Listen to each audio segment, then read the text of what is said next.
শিক্ষামন্ত্রী, আপনি যাদেরকে ফার্মের মুরগি বলছেন, এই ফার্মের মুরগিরা রাস্তায় এসেছে বলে আজকে শিক্ষামন্ত্রী হয়েছেন। এই ফার্মের মুরগিরা রাস্তায় নেমে এসছে বলেই শিলং থেকে এসে সংবিধান বিশেষজ্ঞ হয়েছে। এই ফার্মের মুরগিরা রাস্তায় এসেছে বলেই আজকে লন্ডন থেকে এসে বাংলাদেশের প্রধানমন্ত্রিত্ব করছে। আমাদের একজন শিক্ষামন্ত্রী আমরা পেয়েছি, স্ট্যান্ডবাজিতে উস্তাদ এবং টেন্ডারবাজিতে উস্তাদ। ক্যামেরা স্ট্যান্ডবাজি, পিয়ার স্ট্যান্ড। মাননীয় শিক্ষামন্ত্রী সব জায়গায় গিয়ে বলে নকল আর চলবে না। 2026-এর শিক্ষার্থীরা আপনাদেরকে দেখিয়ে দিচ্ছে এই স্ট্যান্ডবাজি আর বাংলাদেশে চলবে না।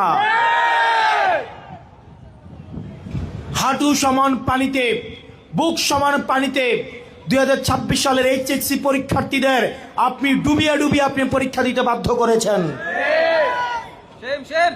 এবং একটা পরীক্ষার প্রশ্ন আপনি প্রণয়ন করেছেন। আপনি পরীক্ষার প্রশ্নের মধ্যে 2টা সৃজনশীলে আপনি ভুল দিয়ে রেখেছেন।